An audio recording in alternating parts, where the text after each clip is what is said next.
After a week's break, the Monsterenergy Supercross Championship returns to round 7 in Arlington, Texas. This year, tributes will be paid to the U.S. Armed Forces, teams, and drivers. And so we will be able to see the wildest designs on the bikes from HRC, HEP, and Company Texas's AT&T Stadium. First hosted the series in 2010 after the Dallas Cowboys made the move from Irving to Arlington. The upgrade can't be overstated in every possible way.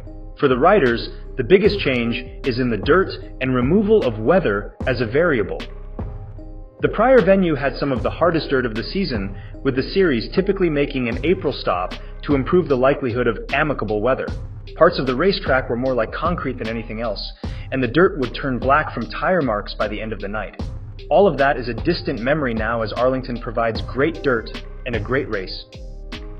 As the number of races increases, so do the title chances in the 450SX and 250XX classes.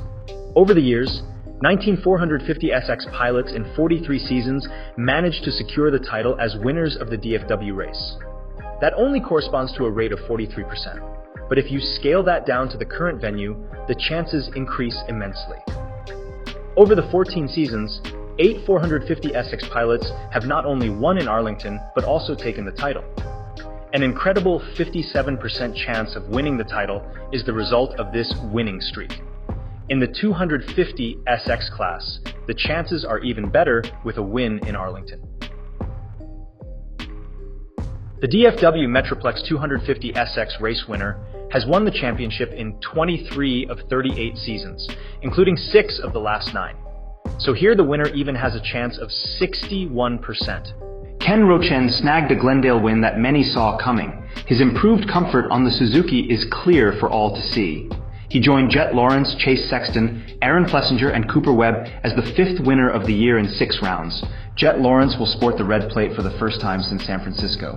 Lawrence holds the points lead by 6 points over Sexton and is the only 2-time winner of the 450 class this season. Only 17 points separate the top 7 in the 450SX standings. Jason Anderson was unable to chase down the 94, but he has been able to sustain this 2022-like level we were missing all of last season. He is a threat to win every week in 2024. Cooper Webb had a tough Glendale, but historically he simply did what was expected. 7th is his average and 0 podiums lifetime. I would expect a bounce back this weekend at a venue that has been kind to him. Eli Tomac is 17 points down and 7th in the championship fight. Some are counting him out of this title fight after only 6 rounds in. With Daytona looming, he has a chance to turn the tide in that argument.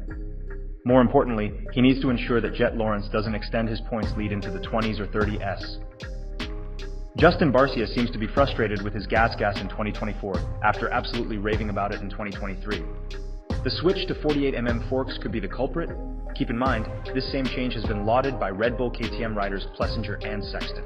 Austin Forkner will brandish a red plate this weekend, which must feel good as he returns to his familiar Midwest surroundings. After his essentially season-ending crash last year, Forkner has always put some blame on himself. Had he gotten a better start last year at Anaheim, maybe he wouldn't have gotten tangled and crashed. Max Anstey was a sneaky runner-up at round 1 of the East Series and will look to back it up at Jerry's house. As long as he can avoid rounds like Detroit, Anstey will be in this thing to the end.